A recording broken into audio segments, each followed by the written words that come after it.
अस्सलाम वालेकुम जी, good morning, सुबह बखैर। कराची से सुबह सवेरे एक इंतहाई अफसोसनाक खबर आई है। हमला हुआ है लेकिन अल्हम्दुलिल्लाह उसमें बहुत बड़ा जानी नुकसान नहीं हुआ है। कराची का इलाका है लांडी, यहाँ मानसेरा कॉलोनी में एक गाड़ी पर खुदकुश हमला किया गया है। 2 अफराद जिसके नतीजे में जाँ बहक हुए हैं जबकि 2 ज़ख्मी हुए हैं। SSP मलीर ने इस बारे में बताया है कि धमाका ये खुदकुश था। निशाना बनाई गई गाड़ी में 5 गैर मुल्की सवार थे और खुदा का शुक्र है कि ये तमाम गैर मुल्की मेहमान गैर मुल्की जो मौजूद थे ये महफूज रहे हैं। गैर मुल्कियों को महफूज मकाम पर मुंतकिल कर दिया गया है। पुलिस ने मुस्तादी से रद्द अमल दिया और 2 दहशतगर्द इसमें मारे गए हैं। साथ ही ये भी बताया गया है कि तमाम गैर मुल्की जिनको टारगेट करने की कोशिश की जा रही थी इस खुदकुश धमाके के नतीजे में जो जमजमा से एक्सपोर्ट प्रोसेसिंग जोन जा रहे थे उन्हें महफूज मकाम पर मुंतकिल कर दिया गया है। ये तमाम अफराद महफूज हैं। आप जाए वकुआ के विजुअल्स भी देख सकते हैं। कराची का इलाका है लांडी, मानसेरा कॉलोनी। यहाँ पर एक वैन में सवार थे गैर मुल्की जो कि जमजमा कराची का इलाका है, वहाँ से एक्सपोर्ट प्रोसेसिंग जोन जा रहे थे। रास्ते में मोटरसाइकिल पर सवार खुदकुश हमलावरों ने इस वैन को टारगेट करने की कोशिश की, जो कोशिश नाकाम रही है। 2 दहशतगर्द इसमें मारे गए हैं, 2 अफराद जख्मी हुए हैं जबकि 5 गैर मुल्की जो इस वैन में सवार थे तमाम लोग महफूज हैं, जिन्हें महफूज मकाम पर मुंतकिल भी कर दिया गया है। ये है क्राइम सीन के विजुअल्स, जहां पर आप देख सकते हैं वो वैन जिसे टारगेट करने की कोशिश की गई, जिसे नुकसान पहुंचा है। इर्द गिर्द सामान बिखरा हुआ है और जाहिर है लोग भी जमा हुए में हैं। पुलिस मौके पर मौजूद है, शवाहिद इकट्ठे किए जा रहे हैं, फोरेंसिक्स को भेज दिए गए हैं। 2 खुदकुश हमलावरों के बारे में बताया जा रहा है कि वो इस धमाके में मारे गए हैं।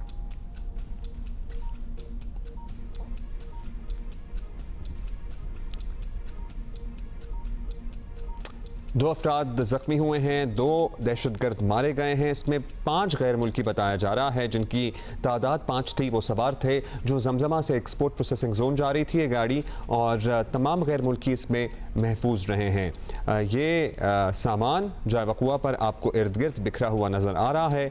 मोटरसाइकिल पर सवार थे दहशतगर्द। बताइएगा एग्जैक्टली क्या हुआ ये वाक़या। कमर अली मस्तोई, मोटरसाइकिल पर कितने सवार थे, किस तरह से हमला करने की कोशिश की गई? कमर अली बिल्कुल जाए वक़्त पर इस वक्त मौजूद हैं। हम कोशिश करते हैं कि आपको ज़रा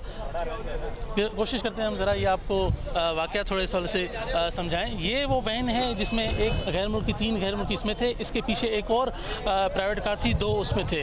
मोटरसाइकिल सवार दहशतगर्द यहाँ सड़क किनारे ही जो है वो इंतज़ार कर रहे थे। जो ही ये वैन और गाड़ी यहाँ पर पहुँची है तो पहले एक खुदकुश हमलावर आगे बढ़ा है, उसने वैन को जो है वो निशाना बनाया और ख़ुद को धमाके से उड़ा दिया। उसके बाद दूसरा दहशतगर्द जो कि इसी के पीछे खड़ा हुआ था इन गाड़ियों के, वो आगे बढ़ा है। उसके पास 2 SMGs थी, एक जो हैंड ग्रेनेड से भरा हुआ बैग था। उसने फायरिंग करना शुरू की दोनों गाड़ियों पे। इस गैर मुल्कियों की वैन और पीछे आने वाली प्राइवेट कार में जो 2 सिक्योरिटी गार्ड्स थे उन्होंने भी जो है वो मज़ाहमत की, जिसके नतीजे में एक सिक्योरिटी गार्ड ज़ख्मी हो गया। करीब ही यहाँ पर एक पेट्रोल पंप है, यहाँ पर पुलिस की पिकेट थी। वहाँ पर जो मामूर थे पुलिस एहलकार, जब उन्होंने धमाके की आवाज़ और फायरिंग की सुनी तो फ़ौरन यहाँ पर जो है यहाँ पर पहुँच गए।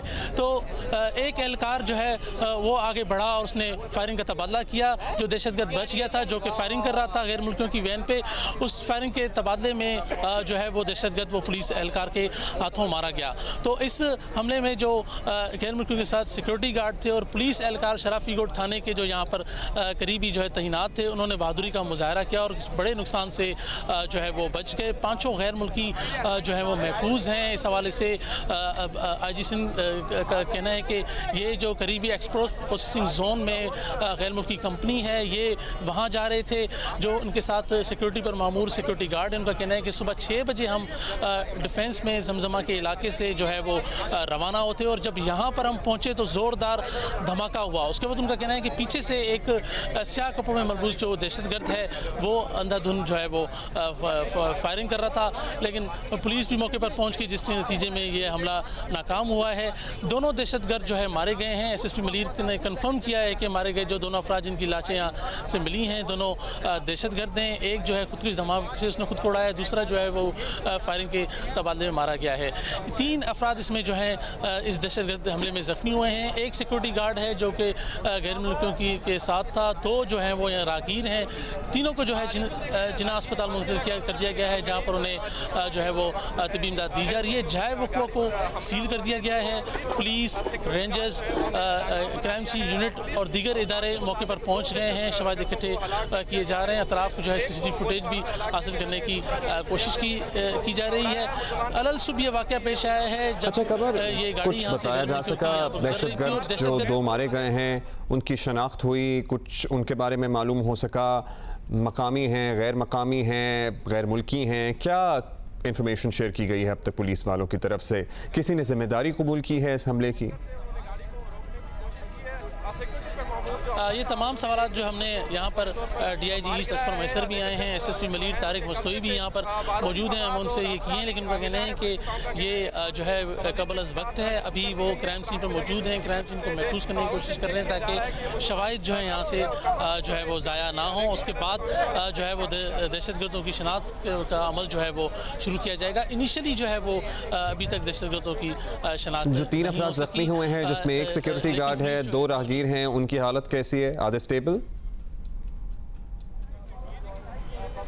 तीनों जो हैं इस वक्त जिना अस्पताल में मुंतकिल किया गया है, उन्हें तबी इमदाद दी जा रही है। अब तक की इत्तला के मुताबिक उनकी हालत बेहतर है, लेकिन अभी तक जो है वो जिना अस्पताल में ज़ेर इलाज है। बहुत शुक्रिया आपका कमर अली मस्तोई। कराची का इलाका लांडी, यहाँ मानसरानी में एक गाड़ी जा रही थी, डिफेंस जमजमा से निकली, गैर मुल्की इसमें सवार थे, गैर मुल्की कंपनी है, एक्सपोर्ट प्रोसेसिंग जोन है, जहाँ पर 3 गैर मुल्की वैन में थे, 2 गैर मुल्की एक गाड़ी में थे। सिक्योरिटी का अमला जो उनका अपने सिक्योरिटी गार्ड थे वो भी मौजूद थे कि अचानक से एक धमाका हो गया। उसके बाद जो ऐनी शाहिदीन है वो देखते हैं कि एक खुदकुश हमलावर ने अपने आप को धमाके से उड़ाया, जबकि दूसरा उसका साथी जो वहां मौजूद था उसने वहां फायरिंग शुरू कर दी। ना सिर्फ सिक्योरिटी गार्ड जो मौजूद थे उन्होंने फायरिंग का तबादला किया, जवाबन हमला किया, बल्कि करीब ही पुलिस की चौकी मौजूद थी, पिकेट मौजूद थी, वहां से पुलिस एहलकार आए, उन्होंने बड़ी बहादुरी का मुजाहरा करते हुए इस दहशतगर्द को काबू किया और पुलिस की गोली से ये दूसरा दहशतगर्द भी मारा गया मौके पर ही, और कोई जानी नुकसान इस हमले के नतीजे में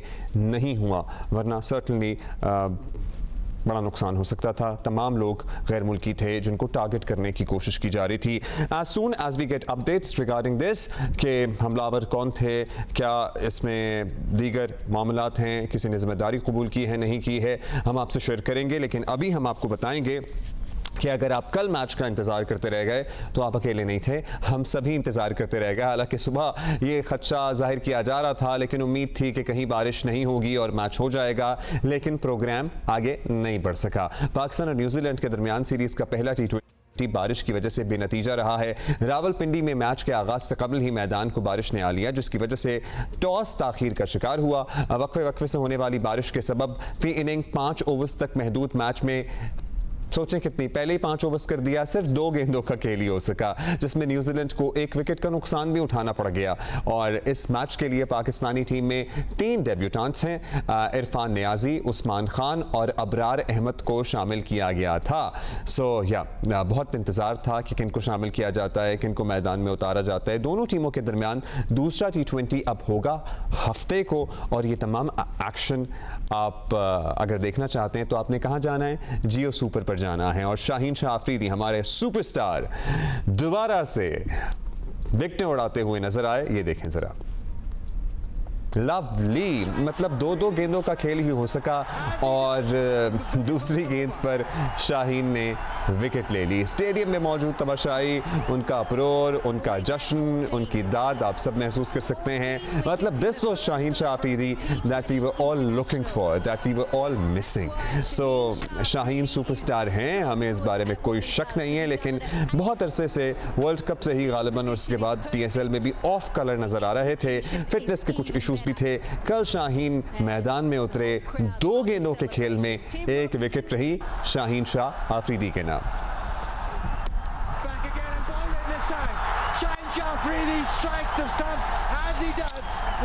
अच्छा जी, अब खेल तो ज्यादा हुआ नहीं, लेकिन फिर भी टीम आ गई थी और शाहीन की विकेट हमने इतना एंजॉय कर लिया। सिकंदर बख्त, अब्दुल माजिद भट्टी हमारे साथ मौजूद हैं। सिकू, आप बताइएगा, बारिश की तवक्को तो थी, जाहिर है खेल नहीं हुआ, लेकिन जो प्लेइंग 11 सामने आया था उसके बारे में आपकी क्या राय है? आज सुबह मतलब आज मैच पे हम क्या बात करें, किसकी तारीफ करें। शाहीन ने सिर्फ 2 गेंदें की, एक थोड़ी वाइड थी, एक बहुत ही अच्छी जगह पे गिरी जहां पे उसको गिरानी चाहिए और गेंद पड़ के अंदर भी आया। जो सबसे अच्छी चीज हुई है वो ये हुई है कि हम मैच देख सकते हैं, हम आपको दिखा सकते हैं, जो पिछले कई महीने से हम नहीं कर पा रहे थे। ये बहुत बड़ा एक लॉस है पूरे कम्युनिटी का जो पाकिस्तान की है, मगर अब हम दिखा सकते हैं और बता सकते हैं कि गेंद कहाँ गिरी, कैसी थी, अच्छी थी या बुरी थी। तो बहुत बहुत मुबारक हो जियो सुपर को कि वो मैच दिखा रहे हैं और मैं उम्मीद करता हूँ पीसीबी कोशिश करेगा कि हम हमेशा ये मैचेस दिखाते रहें। अब टीम की आप जो बात करें कि यार इसका ट्रेंड मुझे बड़ा अच्छा लगा।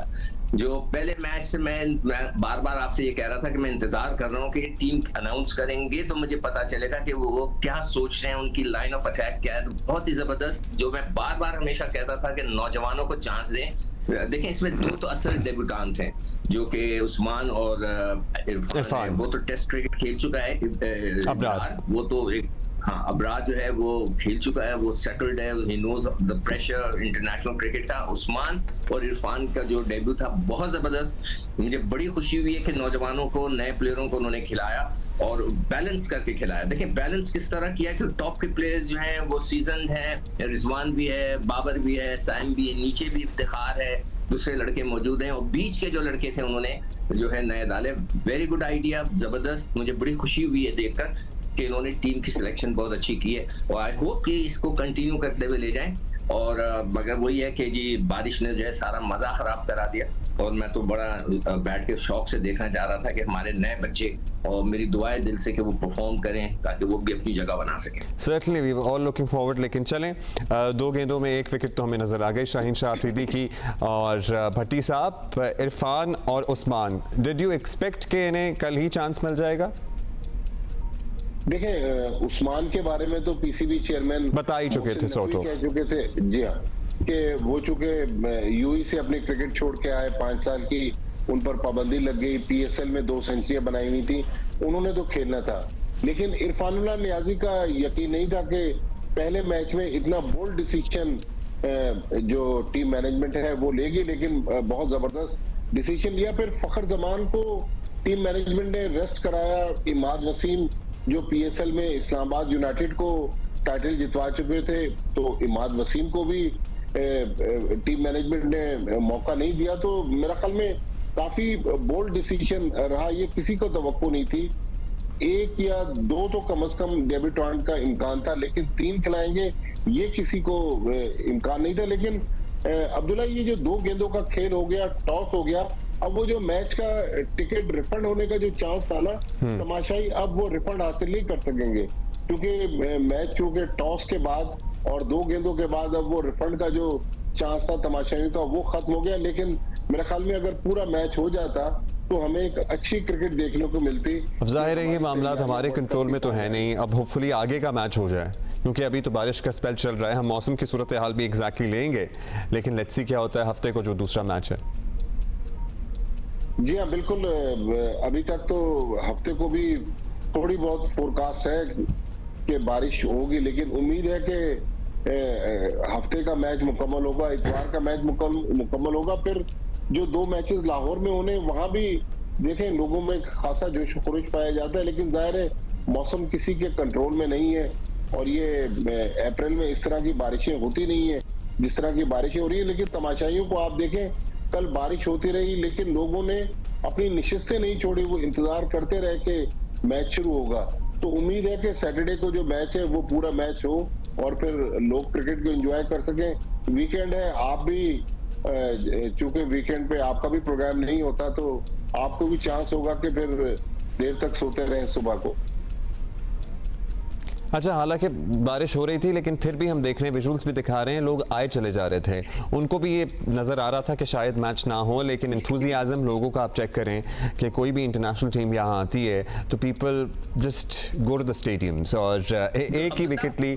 जी जी जी जी सिकू, जी जी प्लीज। मैं अब्दुल्ला, मैं अभी भट्टी साहब ने जो एक बात की है, थोड़ा सा मुझे दुख हुआ इस बात का कि बेचारे जो फैन थे, अभी आपने जिस तरह कहा, मैं समझता हूँ अगर क्रिकेट बोर्ड चाहे तो वो उनको उसी टिकट पे दोबारा मैच देखने का ऑफर कर दे। इसलिए कि ये थोड़ी सी बेचारे फैंस के साथ ज्यादती हो जाएगी कि वो सिर्फ 2 गेंदें देखी, इतना इंतजार किया। तो मेरी ये रिक्वेस्ट है क्रिकेट बोर्ड फिर से, वो अगर वो ओवर क्राउड सुनता ना हो जाए ना, अगर दूसरा मैच नहीं तकरीबन नहीं होगा, बारिश है, सारे तो नहीं आएंगे, मगर वो कोशिश करें कि जिनकी टिकट थी उधर जो बेचारे नहीं देख सके उनको दिखा दें। बेचारी आवाम जो है, वैसी महंगाई है, इतना पैसे जमा करके वो मैच देखने आते हैं। तो ये एक रिक्वेस्ट है मेरी तरफ से, बाकी उनकी मर्जी है। चलिए लेट्स सी क्या होता है। अगर तो स्टेडियम की कैपेसिटी के मुताबिक टिकट्स नहीं फरोख्त तो सर्टनली कोई गुंजाइश निकाली जा सकती है। अगर स्टेडियम फुल सोल्ड है तो फिर शायद ना गुंजाइश निकाली जाए, लेकिन सर्टनली वी लव क्रिकेट और लेट्स लुक फॉरवर्ड। अब सिकंदर, ये जो अब पहले मैच के लिए टीम मैदान में उतारी गई, आपको लगता है दूसरे में यही कॉम्बिनेशन बरकरार रखा जाना चाहिए या रखा जाएगा?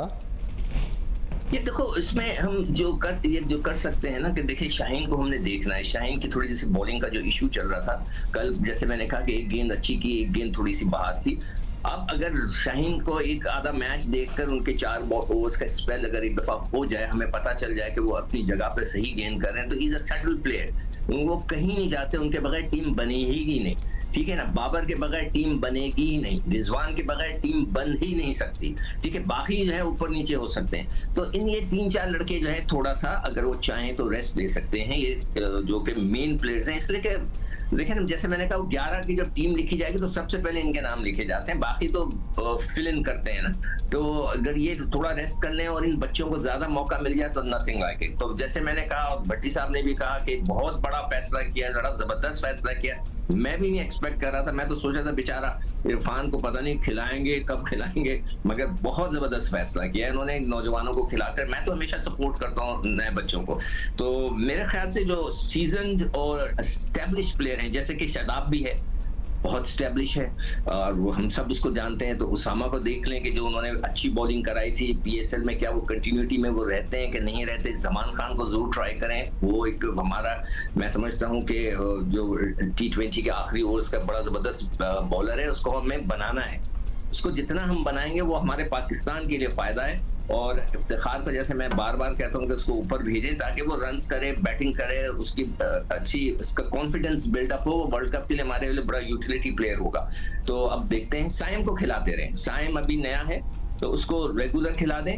रिजवान और बाबर जो है थोड़ा रेस्ट ले सकते हैं, शादाब रेस्ट ले सकते हैं, शाहीन रेस्ट ले सकता है, ये लड़के रेस्ट ले सकते हैं। अच्छा भट्टी साहब, आप तो दुनिया भर में क्रिकेट देखते हैं, कवर करते हैं, क्या हम कभी उस स्टेज पे पहुंच सकते हैं कि हमारे पास कोई कवर्ड ग्राउंड की ऑप्शंस मौजूद हों, या अगर मौसम की सूरत हाल ख़राब हो तो हम कुछ कन्वर्ट कर सकें, या कोई इंडोर स्टेडियम्स हों? दुनिया में ऐसे मॉडल्स हैं मौजूद? देखिए, इंडोर स्टेडियम अभी तक जो हमने देखा है, ऑस्ट्रेलिया में ब्रिस्बेन में एक ग्राउंड था जिसमें सिक्कू भाई भी उस टीम के साथ थे। 2002 में पाकिस्तान की टीम जब ऑस्ट्रेलिया गई थी तो इंडोर में मैच हुआ था। अदरवाइज क्रिकेट तो ज्यादातर आउटडोर में होती है। लेकिन अफसोसनाक बात यह है कि पाकिस्तान में सिवाय लाहौर के कज़ाफी स्टेडियम लाहौर के अलावा हमारे पास इंडोर में प्रैक्टिस की भी सहूलत नहीं है। अब पिंडी में जिस तरह बारिश हो रही है, प्रैक्टिस भी नहीं हो सकती जी, प्रैक्टिस सेशन कैंसिल हो रहे थे मुसलसल।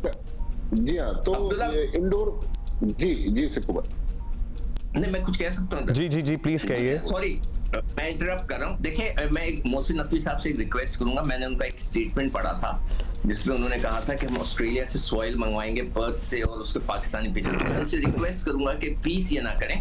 आप ये देख लें कि जो पहला एक्सपेरिमेंट ये 1980s में हुआ था, फेल हो गया था, इसलिए कि वो जो मिट्टी होती है यहाँ आती है और वो आके उसको जेल इन नहीं कर पाती। वो पैसा जो कि वो वहां पे इन्वेस्ट करना चाह रहे हैं, या जैसे कि उन्होंने रमीज राजा ने कहा था कि ड्रॉप इन पिचेस मंगवाएंगे, जो कि बहुत ही फजूल और बेमकसद किस्म का आइडिया था, वो पैसे जो है इन कामों पे इस्तेमाल करें। जैसे कि अभी भट्टी साहब कह रहे हैं ना, इंडोर प्रैक्टिस।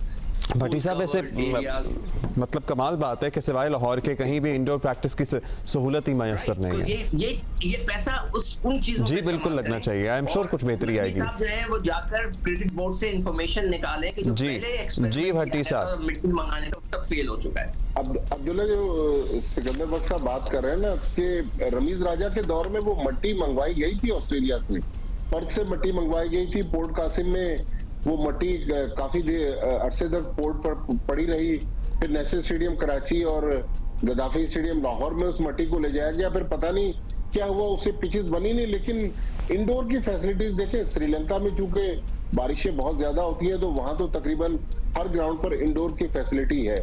हमारे यहाँ जिस तरह कराची में high performance centre regional cricket academy है, मेरे ख्याल में यहाँ पर ये इंडोर की फैसिलिटी होनी चाहिए। इंडोर वैसे भी बारिश के अलावा गर्मी में भी इंडोर में लोग प्रैक्टिस कर सकते हैं। लेकिन अब्दुल्ला, कल की जो एक और चीज हमें माइंडसेट टीम मैनेजमेंट का नजर आया, जी। हम काफी दिनों से डिबेट कर रहे थे कि पाकिस्तान की क्या टीम खेलेगी। तो पाकिस्तान ने जो प्लान किया वो यही था कि बाबर आजम और साइम अयूब इनिंग्स ओपन करेंगे, मोहम्मद रिजवान 3 पर आएंगे, 4 पर उस्मान खान आएंगे, फिर सिकंदर बख्श साहब जो एक पुराना इशू लेके चले हुए थे इफ्तिखार अहमद का, उनके लिए कल के मैच में तो नंबर 5 टीम मैनेजमेंट ने रखी हुई थी। अब देखें कि अगले जो 4 मैचेस हैं, रोटेशन पॉलिसी तो पीसीबी इसी तरह चलाएगा। 17 के 17 खिलाड़ी जो हैं उनको मौका दिया जाएगा और तमाम 17 को रेस्ट भी करवाया जाएगा। तो मेरे ख्याल में ये मोहसिन नकवी साहब जब से आए हैं कि अच्छा इनिशिएटिव है कि रोटेशन पॉलिसी है, सब लड़कों को खिलाया जा रहा है और नौजवानों को मौका देना और हमें फ्यूचर की तरफ जाना, बेंच स्ट्रेंथ को मजबूत करना, ये मेरे ख्याल में एक अच्छी चीज है जो माजी में इसको इग्नोर किया जाता है। चलिए जी, लेट्स सी इंशाल्लाह रोटेशन पॉलिसी के नतीजे में हमें एक बेहतरीन टीम का अल्टीमेट कॉम्बिनेशन मिले जो वर्ल्ड कप में हमें कप जिताने में मददगार साबित हो। Thank you Sikandar Bakhsh, thank you Abdul Majid Bhatti साहब फॉर बीइंग विद अस। कहते हैं ना, बदनाम अगर होंगे तो क्या नाम ना होगा। तहरीक इंसाफ के पास रहनुमाओं ने भी रखता है, शायद तय कर लिया है कि दुनिया कुछ भी कहती रहे, वो अपनी अदाओं पर गौर नहीं करेंगे।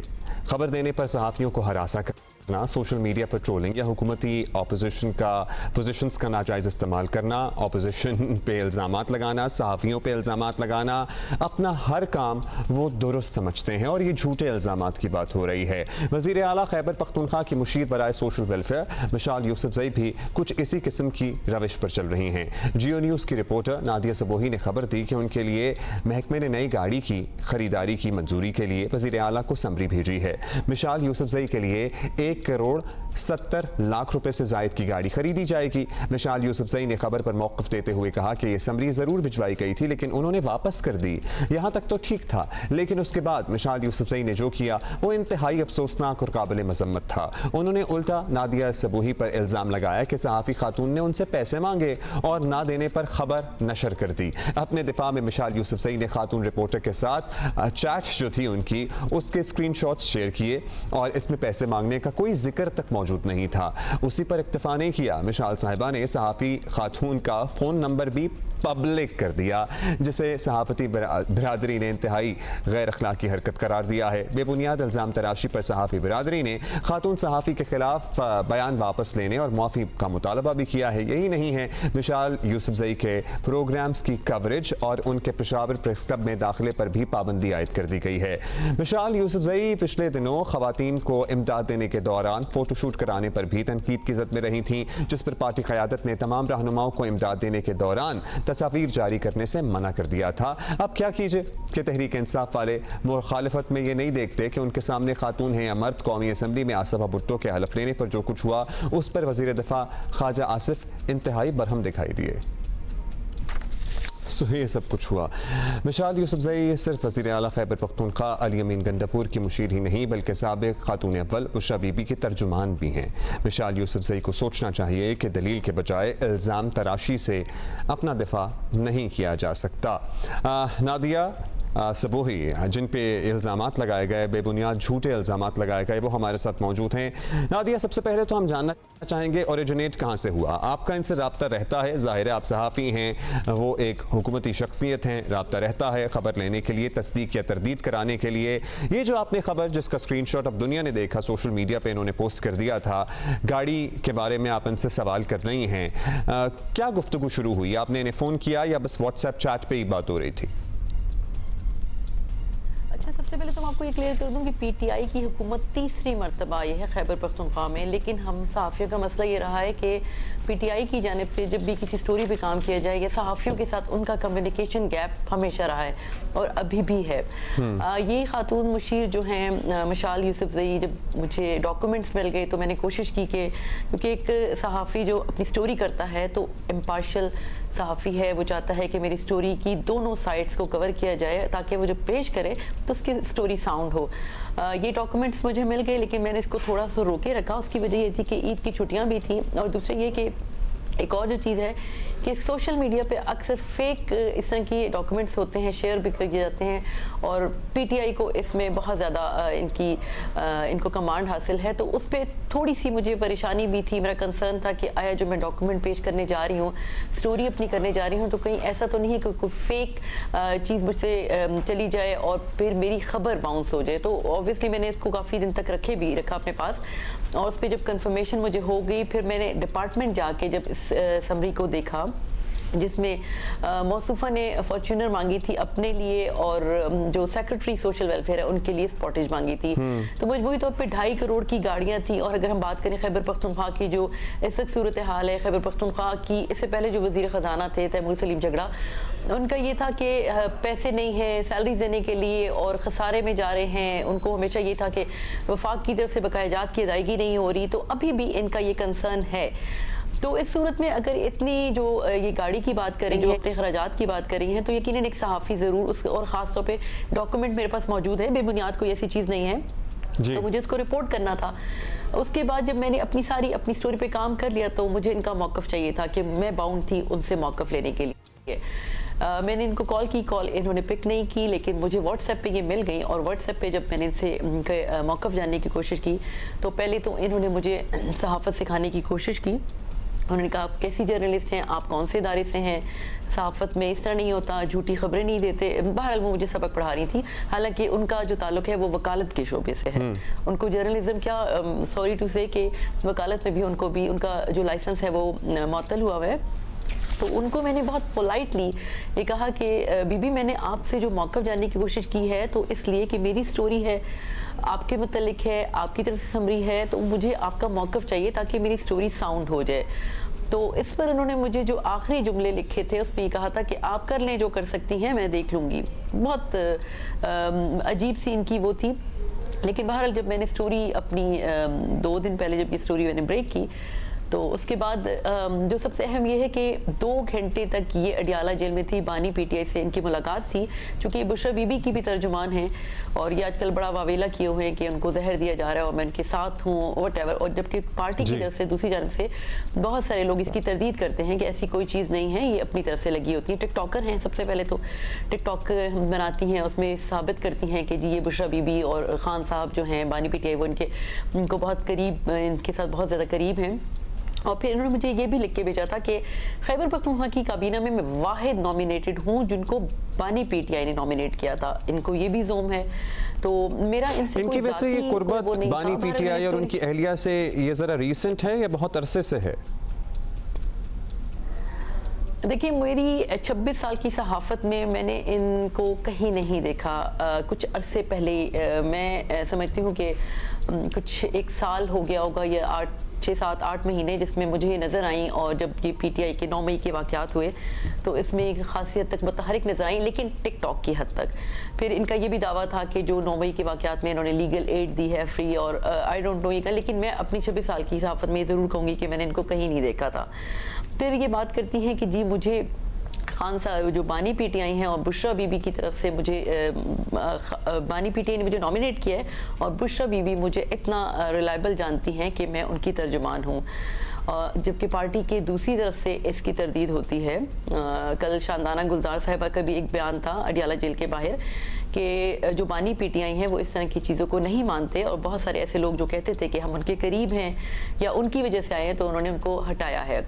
उन्होंने ढके छुपे अल्फाज की में तरदीद भी की कि ऐसा कुछ नहीं है। बहरहाल ये बीबी जो हैं इनकी बड़ी जोम में हैं, और ये इन्होंने व्हाट्सएप पे भी मुझे, मैं तो वाहिद नॉमिनेटेड हूँ मुशीर जो बानी पीटीआई ने मुझे कर रखा है। उसके बाद भी जब ये जिस दिन खबर मैंने ब्रेक की, तो ये 2 घंटे तक उस अडियाला जेल में थी, मुलाकात थी इनकी। जब ये बाहर आई तो इनको अंदाज़ा हुआ होगा कि ये स्टोरी ब्रेक हुई है, तो इन्होंने मुझे ये लिखा। इससे पहले भी इन्होंने मुझे कहा था कि आप किसी से पैसे ले रही हैं, पेरोल पे हैं, तो शायद आप, अच्छा इसमें पार्टी में जो इख्तलाफात हैं कि इनका जो मेरे पास चैट में है कि एक सीनियर वकील हैं मौज़म भट्ट जो मरकज़ी तर्जुमान है PTI के, उनके बारे में इनका ये कहना था कि वो एडवोकेट जनरल आना चाह रहे थे, तो उनको जब नहीं लाया गया और मुझे मुशीर बना दिया गया तो वो मेरे खिलाफ प्रोपेगेंडा कर रहे हैं। उस प्रोपेगेंडा में आप भी शामिल हैं और आप उनके पेरोल पे हैं। बीबी ने एक तरफ तो मुझे इस तरह ब्लेम कर दिया, दूसरी जानिब मेरा मौज़म भट्ट साहब के साथ कोई ऐसा राब्ता नहीं, क्योंकि मेरी स्टोरी ना तो किसी कानून के हवाले से थी, मेरी स्टोरी सोशल वेलफेयर के हवाले से थी कि वहाँ से एक समरी तैयार हुई है, वज़ीर आला ने इसको मुस्तरद किया है। मेरी स्टोरी बिल्कुल कतन किसी उसमें नहीं थी। तो इन्होंने मुझे ब्लेम किया। स्टोरी जब ऑन एयर हुई, ब्रेक हुई, जियो ने ब्रेक की और उसके बाद इन्होंने 2 घंटे बाद अपना रिएक्शन ये दिया कि आपको बहुत सारे बॉयज़ जो मेरे पास रिकॉर्ड में हैं, बॉयज़ और मौज़म भट्ट आपको पेमेंट देते हैं, आप पेरोल अच्छा, पे हैं। अब तो ये मैंने सारा इनका उन्होंने शुक्रिया अदा इल्ज़ाम किया लगा लेकर। दिया कि मौज़म भट्ट से आपने पैसे लिए फलाना ढमकाना, और उन्होंने आपका नंबर, मैं ये यहाँ पे एम्फसाइज ज़रूर करके पूछना चाहता हूँ आपसे, सोशल मीडिया पर जारी कर दिया। उसके बाद मुझे बताइएगा कि आपके साथ क्या हुआ। देखिए, पहले जो इनके 2 मैसेजेस आए कि आप पेरोल पे हैं, उसके बाद कुछ देर खामोशी हुई और मैं यही समझी कि चूंकि मेरी ज़ात के हवाले से कोई स्टोरी नहीं थी, ना ही मेरा इनके साथ कोई ज़ाती वो था, ना कोई मफाद था। 2 घंटे बाद मुझे लोगों ने फ़ोन करके कहा कि आपका नंबर जो है वो पब्लिक हो गया है, और आफ्टर 2 आवर्स मेरा मोबाइल 1 सेकंड के लिए नहीं खामोश हो पा रहा था। और मुझे इतनी कॉल्स, इंटरनेशनल कॉल्स, और जो हरासमेंट कि हम आपके घर में मिसाइल फेंकेंगे, हम आपको फायर कर देंगे, हम आपको ये कर दें। आपको मालूम है कि वो मेरी क्या है, और मिसाल यूसुफजई के बारे में आप जानती हैं कि वो कौन है, हम उनके साथ हैं। अच्छा, ये अगर हम मजमूई तौर पर इसका मवाजना करें तो 98% ऐसे लोग थे जो PTI से उनका ताल्लुक है, मेरे पास रिकॉर्ड में है, और वो इसकी मजम्मत कर रहे थे, और वो ये कह रहे थे कि बिल्कुल आपने अच्छा किया है। क्योंकि वज़ीर आला खैबर पख्तूनख्वा ने जब ओथ लिया था, उसके बाद जब ये सीनियर सहाफ़ियों से मिले थे, उनका ये कहना था कि हम हुकूमत में आए हैं और हम चाहते हैं कि जो सहाफ़त में जितने भी लोग हैं, जो सहाफ़ी हैं, उसमें बताया जाए, पॉइंट आउट किया जाए कि हमसे क्या गलतियां हो रही हैं, हम कैसे इम्प्रूव कर सकते हैं, और हमारा जो अच्छा काम है। अच्छा, अब आप बताइएगा, सहाफ़ती तंजीमों ने भी रिएक्शन दिया, जाहिर है प्रेस क्लब ने भी अपना मौक़िफ़ दिया, अभी क्या स्टेटस है? आप इनके खिलाफ कोई केस भी दायर करेंगी डेफेमेशन का, झूठा इल्ज़ाम लगाने का? उसके बाद क्या इन्होंने अपने एक्शन की तस्दीक़ करने की कोशिश की है? इन्होंने आपसे कोई माज़रत की है? अब तक नहीं की है? कोई रब्ता किया है, नहीं किया है? देखिए, हमारी खैबर यूनियन ऑफ जर्नलिस्ट है, पेशावर प्रेस क्लब की काबीना है, कल एक जिरगा हुआ, हमारा पख्तून कल्चर है, और एक खातून के हवाले से, और मेरी 26 साल सहाफ़त एक तरफ, और ये मेरी क्रेडिबिलिटी के हवाले से बात कर रही है कि मैं इनसे, एक तो मैं अपने इदारे की बड़ी मशकूर हूँ, क्योंकि मेरा इदारा ने हमेशा, मैं 26 साल से एक ही ग्रुप के साथ हूँ, और उसने हमेशा मुझे अच्छा पे किया है। एक तो ये चीज़, दूसरी बात है कि उसकी तरफ से भी मुझे सपोर्ट है, अपनी जो सहाफ़ती तंजीमें हैं उनकी तरफ से भी मुझे खासी हद तक, बल्कि मैं कहूँ कि उन्हीं की वजह से जो मुझे मॉरल सपोर्ट मिली है, और आज मैं इस काबिल हूँ। यकीनन जो इन्होंने मेरा नंबर पब्लिक किया, जो मुझे हरासमेंट का सामना करना पड़ा है, जो मुझे मेरी लाइफ को थ्रेट्स हैं, मैं अपने बच्चों को अगर भेज रही हूँ तो उसमें भी मुझे परेशानी का सामना करना पड़ रहा है कि आया कोई ऐसा काम तो नहीं हो जाएगा। ऑब्वियसली हम जर्नलिस्ट तो हैं, लेकिन हमारी जो प्रॉब्लम्स हैं वो भी दुनिया से ढकी छुपी नहीं है। तो उसमें यह है कि मैं बिल्कुल अदालत का दरवाज़ा खटखटाऊंगी, मुझे इंसाफ चाहिए। मैं एक खातून हूँ, मैं खैबर पख्तूनख्वा की बेटी हूँ, मैं खैबर पख्तूनख्वा के लिए काम करती रही हूँ। I am the first TV journalist of Khyber Pakhtunkhwa जिसने कैमरा पकड़ा था, और मेरे इदारे को ये क्रेडिट जाता है। Nadia, we are very proud of you. आपने खैबर पख्तूनख्वा में, आपको पता ही है, एक खातून का वैसे रिपोर्टिंग करना मुश्किल है, दहशतगर्दी की जो लहर रही है उसमें भी आपने फ्रंट फुट पे रहकर तमाम इवेंट्स कवर किए, हमारे देखने वालों तक, हम तक तमाम हक़ाइक़ अपनी आंखों तक हाल पहुंचाया। Thank you for your services. अब FIA साइबर क्राइम से भी क्या रब्ता किया जा सकता है इस तरह सोशल मीडिया पर, अगर किसी खातून का नंबर कोई पब्लिक कर दे, कोई पब्लिक फिगर ही, जो खातून भी सहाफ़ी हो? मैं आपकी सवाल को मैंने कहा, क्या साइबर FIA से रब्ता किया जा सकता है, क्योंकि उन्होंने आपका टेलीफोन नंबर पब्लिक किया, जिसके नतीजे में आपको धमकियां मौसूल हुई, दुनिया भर से आपको कॉल्स की गई, जिसमें कुछ हिरास भी किया गया। सो क्या FIA साइबर क्राइम से भी रब्ता किया जा सकता है? जी बिल्कुल। आज चूँकि कल हमारी जो प्रेस क्लब की काबीना है, खैबर यूनियन ऑफ जर्नलिस्ट है, मेरा अपना इदारा है, तो उसमें हमने मुशावरत भी की। और पहले तो ये जो खैबर पख्तूनख्वा की यूनियन है, यूनियन जर्नलिस्ट, और हमारे जो है जितनी भी सहाफ़ती तंजीमें, उन्होंने ये डिमांड की थी कि एक तो ये वो डिलीट कर देंगी जो इन्होंने ट्वीट किया था, तो वो तो इन्होंने डिलीट कर दिया है, लेकिन क्या ये अजाला हो सकेगा? जो मुस्तकिल बुनियादों पर मुझे इतनी कॉल्स आ रही हैं, मुझे थ्रेट्स मिल रही हैं, और मेरी फैमिली इतनी मुश्किल में है, है तो उसके लिए यकीनन साइबर क्राइम्स जाने का मैं हक भी रखती हूँ, उधर मैं अपनी शिकायत भी करवा सकती हूँ और मैं अदालत भी जाऊँगी। अदालत भी जाएंगी, साइबर क्राइम भी जाने का आप हक रखती हैं, सर्टनली आपको जाना भी चाहिए। मगर इसके बाद कोई remorse, really I want to know कि इनकी पार्टी में से तो दीगर लोग आपसे शायद राब्ते में होंगे, मगर इनकी तरफ से कोई अपॉलॉजी या सिर्फ इन्होंने बस ट्वीट डिलीट कर दिया जिसमें उन्होंने आप पे झूठा इल्ज़ाम लगाया था, दैट्स इट? जी बिल्कुल ऐसा ही है, इन्होंने ट्वीट डिलीट किया है, वो भी खैबर यूनियन ऑफ जर्नलिस्ट जो है और पेशावर प्रेस क्लब का जो कल जिरगा हुआ था। हम पख्तून लोग हैं, हमारा यहाँ का कल्चर है इसमें खातून की इज़्ज़त को देखा जाता है, उसको बहुत ज़्यादा इज़्ज़त दी जाती है खातून को, और यही वजह है कि मुझे काम करने में अपना जो कल्चर है उसमें बहुत ज़्यादा मदद मिली, मेरे इदारे ने मदद की। और अब ये जो खातून, अफसोस इस बात का है ये ख़ुद भी खातून हैं, इनको ऐसा नहीं करना चाहिए था।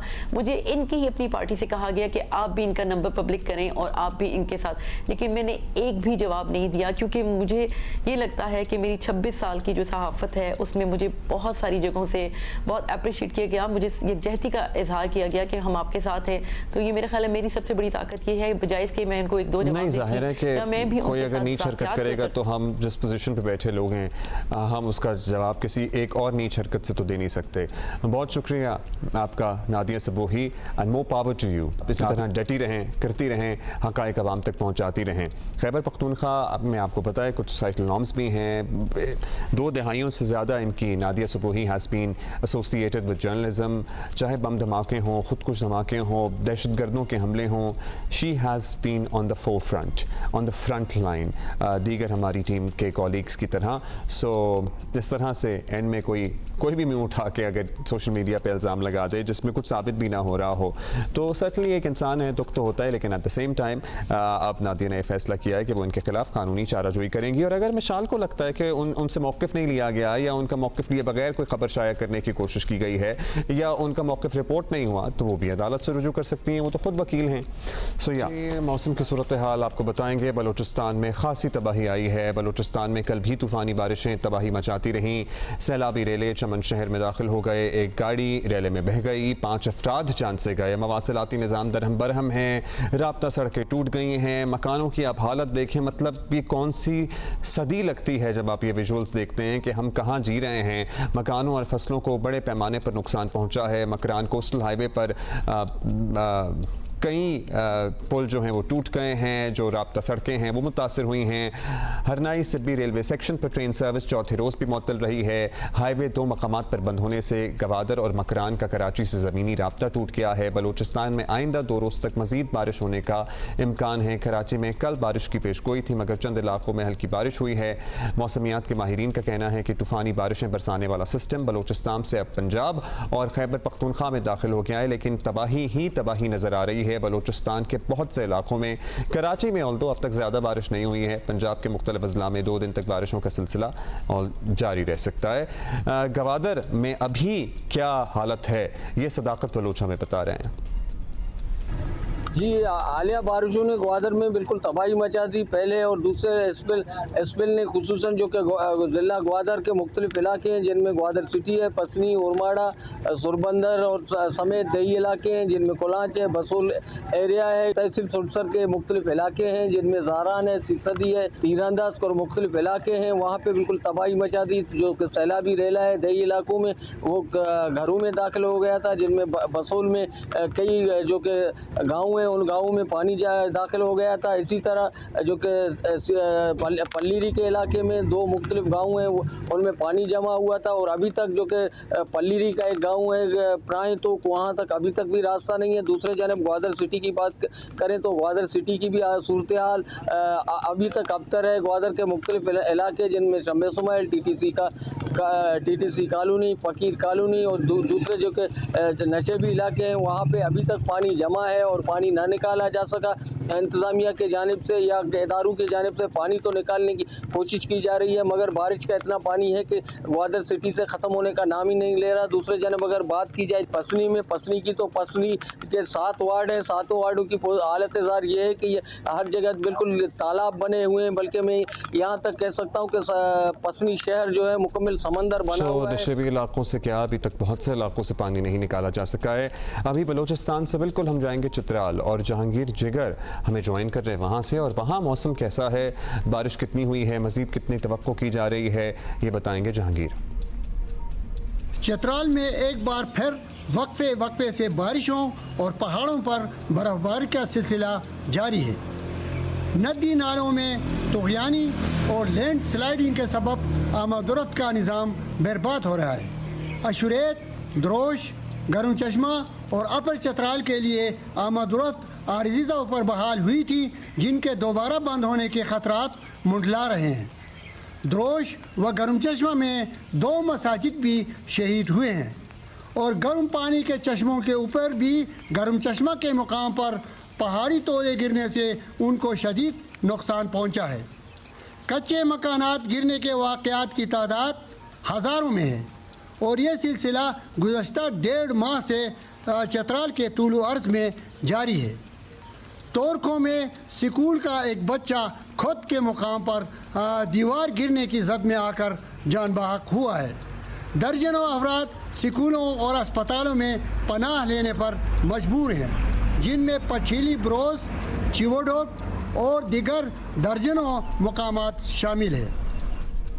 जहांगीर हमें बता रहे थे चतराल से। हमारे पास और भी बहुत सी बातें हैं, खबरें हैं जो हमने आपसे शेयर करनी है। एक्स को बंद हुए 2 माह हो गए हैं, इससे ज़ायद अरसा गुजर गया है, अदालतों में केस भी चल रहा है, मगर एक्स की सर्विस बहाल होगी या नहीं, मामला अभी तक लटका हुआ है। इस्लामाबाद हाई कोर्ट अब ये केस 2 मई और सिंध हाई कोर्ट 9 मई को सुनेगा, यानी 1 माह के लिए तो एक्स सर्विस की बहाली की उम्मीद नहीं है। इस मामले पर एक्स इंतजामिया ने कल पहली बार लबकुशाई की है कि वो हुकूमत पाकिस्तान के तहफ़्फ़ुज़ात को समझने की कोशिश कर रही है। अच्छी बात है जी। वज़ारत दाखिला ने तो कल अदालत में अपनी रिपोर्ट में कह दिया था कि एक्स की बंदिश का फैसला कौमी सलामती और अमन अमान की सूरत हाल को बरकरार रखने के लिए किया गया है, जिसे आज के हालात में एक मजबूत जवाब बहरहाल नहीं कहा जा सकता। हैरत अंगेज़ बात यह है कि हुकूमती वज़रा, सियासी शख्सियात, तमाम इदारे, आला हुक्काम VPN लगाकर ख़ुद एक्स इस्तेमाल कर रहे हैं, जो एक तरह से ख़ुद हुकूमती मौक़िफ़ की नफ़ी है। अगर फ़र्ज़ कर लिया जाए कि ये मामला कौमी सलामती से वाकई जुड़ा है तो इसका सेलेक्टिव इस्तेमाल समझ से बालातर है। अगर इसके लिए कुछ रूल्स एंड रेगुलेशंस तय करने हैं तो ये काम भी हुकूमत को खुद ही करना है ना, या इसे बंद ही रखना हल है। तो वाज़े फैसला कर दिया जाए कि क्या करना है, ताकि मसला हमेशा के लिए एक तरफ तो लगे। और VPN अगर इस्तेमाल करते हैं तो उससे बहुत सारी और चीज़ों के दरवाजे भी खोल देते हैं। There are few people who were not even aware of what VPN is, इससे पहले जब तक ये एक्स की बंदिश नहीं हुई थी। इसी पे हम बात करेंगे। हमारे साथ मौजूद हैं फरीहा अजीज़, डिजिटल राइट्स एक्सपर्ट हैं। बहुत शुक्रिया आपका फरीहा फॉर जॉइनिंग अस। अब बताइएगा, फाइनली एक्स की तरफ से भी कहा गया है कि टू अंडरस्टैंड क्या किया, what do you think is the way forward, मतलब ये बंद ही रहेगा या कहीं खुल जाएगा, या अगर खुल जाएगा तो क्या चेंजेस की जा सकती हैं एक्स की तरफ से या हुकूमत की तरफ से रूल्स एंड रेगुलेशंस में, कि हमें कोई रोशनी नज़र आए इस टनल के आखिर पे? देखिए, मेरे ख्याल से इसको बहुत ज़रूरी है कि वापस इस पर्सपेक्टिव में हम लेके आए कि जो हुकूमत की तरफ से ये इक़दाम उठाया गया कि एक्स को पहले तो ये माना नहीं गया कि इन्होंने बंद किया, उसके बाद जब बंदिश हुई तो कहा कि कौमी सलामती के लिए अब जो सामने आ रहा है कि ये गैर कानूनी, गैर आइनी है और इसको इसी तनाजुर में देखा जाए। ये नहीं कि कौन से रूल्स और फेक न्यूज़ का बयानिया वगैरह, ये इससे सबसे हट के पहली बात कानून है सेक्शन 37 के तहत उसकी भी नफी की गई है, रूल्स भी मौजूद हैं। अगर आप देखें जो हुकूमत ने रिस्पांस दिया है इस्लामाबाद हाई कोर्ट को, वो बार बार उन रूल्स के वो करते उनको इन्वोक कर रहे हैं जो रूल्स चैलेंज हुए हुए थे इस्लामाबाद हाई कोर्ट के सामने, और उन रूल्स पे ये कहा गया था, कोर्ट की ऑब्जर्वेशंस थी कि ये कॉन्स्टिट्यूशनल राइट से मुतसादिम है, इनकी रिव्यू होना चाहिए। वही अब रोज इस्तेमाल करके और उनका हवाला दे के ये कहा जा रहा है कि एक्स की बंदिश इसलिए है क्योंकि एक्स इन रूल्स के ताबे नहीं है। अब पहली बात तो जो सबसे अहम है कि हुकूमत आइन और कानून के ताबे नहीं है। इस तरह की जो बंदिश है कि आप तमाम लोगों को जिम्मेदार ठहरा दें और पनिश कर दें एक प्लेटफॉर्म बंद करके, ये इनके पुराने तरीक़ेकार हैं कि बंद करेंगे, प्रेशर पड़ेगा, कंपनी हमारी बात सुनेगी और अपनी बात मनवाने के लिए वो ये सहूलत जो है, जो एक प्लेटफॉर्म है, वो तमाम यूजर्स और सिटीजन से ये इनको महरूम कर देते हैं। तो ये चीज़ गौर करने वाली है और ये चीज़ करेक्ट करने वाली है जो कि कोर्ट्स को करना चाहिए। कोर्ट्स को करना चाहिए, लेकिन मेरी बात सुनिए, अब ये जो जवाब पेश किया जाता है, कौमी सलामती का मामला है, लोग गलत इस्तेमाल करते हैं, कहीं ना कहीं हम अगर इस जवाब में वज़न तलाश करने की कोशिश करें तो बहुत सारी फेक न्यूज़, बहुत सारा प्रोपेगेंडा, बहुत सारा झूठ ट्विटर के ज़रिए, एक्स के ज़रिए भी फैलाया जाता है। सो हम कोई लाइन ड्रॉ कर सकते हैं, कोई मैकेनिज़्म डिराइव कर सकते हैं कि हाँ वो चीज़ें भी ना हों लेकिन एट द सेम टाइम कोई बैन भी ना लगे? ये तो तमाम सोशल मीडिया प्लेटफॉर्म्स के हवाले से है। तो क्या इस वक्त सिर्फ एक्स पे ही मिस इन्फॉर्मेशन या डिस इन्फॉर्मेशन मौजूद है और प्लेटफॉर्म्स पे नहीं है? और कौमी सलामती, ये नहीं समझ आती कि कौमी सलामती का इशू कैसे है जब पूरी हुकूमत आपकी बैठ के, जब से ये रिस्ट्रिक्शन लगी है वो VPNs के जरिए इस्तेमाल करें, तो कौन सी कौमी सलामती का मसला है? जहां तक बात है fake news, disinformation, misinformation की, एक और अहम बात यहाँ मैं ये भी सामने रख दूं कि जो इदारे फेक न्यूज, डिसइंफॉर्मेशन को चेक करते हैं, फैक्ट चेकिंग ऑर्गेनाइजेशंस, उनको वो बहुत मुतासिर हुए हैं इस रिस्ट्रिक्शन से, क्योंकि उनकी जो रीच होती है, जो एंगेजमेंट होती है, वो जो चेक करते हैं ऐसा मवाद, उनको भी मुश्किलात का सामना हो रहा है वो तमाम कंटेंट चेक करने में, अपने और जो सही तस्दीक शुदा बातें हैं वो आगे फैलाने में। तो ये भी एक इसका नुकसान हुआ है। दूसरी बात ये कि देखें, चाहे वो आपके और बहुत सारे हार्म्स हो, उसके लिए भी मैकेनिज्म्स मौजूद हैं, बाकी प्लेटफॉर्म्स भी होते हैं, उनके रूल्स, गाइडलाइंस होते हैं, लेकिन आप सिर्फ उठा के देख लें कि किस तरह की रिक्वेस्ट भेजी जाती है PTA की जानिब से, और वो पॉलिटिकल कंटेंट में आता है। तो आप जब इस तरह की गैर संजीदा और तो आपको क्या लगता है, सिर्फ अगर मिस इन्फॉर्मेशन और भी प्लेटफॉर्म्स पे है तो एक्स की बंदिश क्यों की जा रही है? इसके पॉलिटिकल एजेंडाज हैं? नहीं है जवाब उसका, आपको काउंटर करना पड़ता है। मिस इन्फॉर्मेशन को आप रिपोर्ट करें, आप उसको काउंटर करें, ये तरीका होता है इसको। ये पूरी प्लेटफॉर्म बंद कर देने से और ज्यादा डिसइंफॉर्मेशन, मिस इन्फॉर्मेशन फैलाई जाती है, क्योंकि ये तो नहीं है कि लोग एक्सेस नहीं कर रहे VPN के जरिए, लेकिन जो लोग VPN के जरिए कर सकते हैं वो तो कर रहे हैं। और बहुत सारे ऐसे लोग हैं जिनको आपने बिल्कुल ही महरूम कर दिया, जिनके पास शायद वसाइल ना हो या नॉलेज ना हो। तो ये जो आप डिजिटल हैव और हैव नॉट्स क्रिएट करें, ये भी एक तफ्तीशनाक बात। एक और भी आर्ग्यूमेंट दिया जाता है, वो ये दिया जाता है कि भाई अमेरिका में भी टिकटॉक पे पाबंदी पे गौर किया जा रहा है, इंडिया में भी जाहिर है इस तरह की सूरत हाल है, तो क्या इस आर्ग्यूमेंट में जान है? नहीं, बिल्कुल नहीं। देखिए, अमेरिका में जो टिकटॉक पे, और दूसरी चीज़ है कि वहाँ भी तनकीद की जा रही है, और इंडिया में भी जिस तरीके से अभी इलेक्शन कमीशन की तरफ से ट्विटर को रिक्वेस्ट गए थे, उसकी भी तनकीद की जा रही है। तो ये भी हमें सामने रखना होगा। वो एक सेल की, टिकटॉक की जो बात हो रही है वो सेल और कंपनी के हवाले से हो रही है। यहाँ इंडिया में जो हुआ है वहाँ पे ट्विटर लोकलाइज्ड है, वहाँ पे एक फिजिकल प्रेजेंस है, उसके कवानीन लागू होते हैं, लेकिन उसके बावजूद आप देखेंगे जो एक्स का रिस्पांस है वो कह रहे हैं कि हम अग्री नहीं करते जो ये रिस्ट्रिक्शन है, और वो रिस्ट्रिक्शन इंडिया की हद तक है, वो ग्लोबली नहीं है। तो ये बहुत नुआंसेस हैं जो समझने की ज़रूरत है कि रेगुलेशन किस तरीके से होती है, रिस्ट्रिक्शन किस तरीके से होती है, क्या प्रोसेसेस होते हैं। और उसमें भी जो इलेक्शन कमीशन ऑफ इंडिया ने जो चीज़ें दी हैं, वो तमाम चीज़ें जो ट्विटर है, एक्स है, उन्होंने उनको शाया कर दी है कि किस तरह की रिक्वेस्ट गई थी। यहाँ पे तो हमें नोटिफिकेशन 2 महीने बाद मिला है कि एक लाइन का कि कोई सेक्शन ऑफिसर है FIA का, उसके बाद अब ये हवाले दे रहे हैं, एक चीज बता दें, एक लिंक बता दें, एक पोस्ट बता दें जो डिसइंफॉर्मेशन फैला रही है, जो रिपोर्ट किया गया। कौन से कंसर्न्स है हुकूमत के सामने भी तो आए। देखें, जहाँ नोटिस और टेक डाउन सिस्टम्स होते हैं दुनिया भर में, वहाँ डिस्क्लोजर भी होता है, वहाँ जो फ्रीडम ऑफ इंफॉर्मेशन और राइट टू इंफॉर्मेशन के तहत चीज़ें बताई भी जाती हैं। यहाँ पे तो आप हर बात पे नेशनल सिक्योरिटी कर देते हैं, जो आपके आईनी और कानूनी ऑब्लिगेशंस हैं आप वो भी नहीं मानते। तो ये नहीं हो सकता कि आप एक तरफ को कहें कि हमारे जो है रिजर्वेशंस है, कंसर्न्स है, वो फिर बताएं भी नहीं। वो वाजे करने ज़रूरी होंगे, वो स्पेसिफिक आपको बताना होगा कि कौन सा ऐसा मवाद है जो कौमी सलामती या फिर डिसइंफॉर्मेशन फैला रहा है, और वो तरीक़ेकार अपनाया जाए सही तरीके का। ये नहीं हो सकता कि पूरी प्लेटफॉर्म आप बंद कर दें। You very right, that's very important point कि फिर आगाह करें, फिर बैठ के बताएं कि भाई क्या चीज़ है जिससे प्रॉब्लम हो रही है, जिससे वाकई कौमी सलामती के मामलात को नुकसान पहुँच रहा है या पहुँच सकता है, ताकि उस पर कोई तरीक़ाकार वज़ा कर लिया जाए। Banning is not a solution for any thing at all. Thank you शरीक तारिक बानी बोलो भी, फरीहा हमारे साथ मौजूद थी, डिजिटल एक्सपर्ट हैं Fariha Aziz, thank you for being with us. अभी हम आपको ये बताएंगे, शायद आपको इंतज़ार होगा, आपने तस्वीरें देखी होंगी अगर नहीं, कि कराची में क्योंकि ज़रा कम ही होती हैं अच्छी खूबसूरत जगहें, सड़कों और इंफ्रास्ट्रक्चर की हम बात कर रहे हैं, तो जब कुछ बना तो हम सबको बहुत पसंद आया, सबने बड़ी तस्वीरें खिंचवाई, सबने वहाँ जाके वक्त गुजारा। DHA कराची में ड्रिफ्टिंग के शौकीन अफराद ने एक आलमी मयार की सड़क को ऑल्दो तबाह बर्बाद कर दिया। तलाश उनकी अब तक जारी है। एक शख्स को पुलिस ने ढूंढ निकाला है जिसे शामिल तफ्तीश कर लिया गया है। डिफेंस फेज 6 में वाक़ बुखारी कमर्शल से लेकर खैबान मुस्लिम तक आलमी मयार के नए सिग्नल, ज़ेब्रा क्रॉसिंग, सड़क की मरम्मत, फुटपाथ, बेंचेस, इस रोड के इफ्तिताह को अभी चंद दिन गुजरे थे कि कुछ बदतमीज़ लोग, मनचले तो नहीं कहेंगे, आए यहाँ ड्रिफ्टिंग करते हुए सड़क की मार्किंग बर्बाद कर दी। इस दौरान एक गाड़ी को टक्कर भी मारी। सोशल मीडिया पर वीडियो वायरल होने पर आवाम की जानिब से सख्त नापसंदीदगी का इजहार किया गया।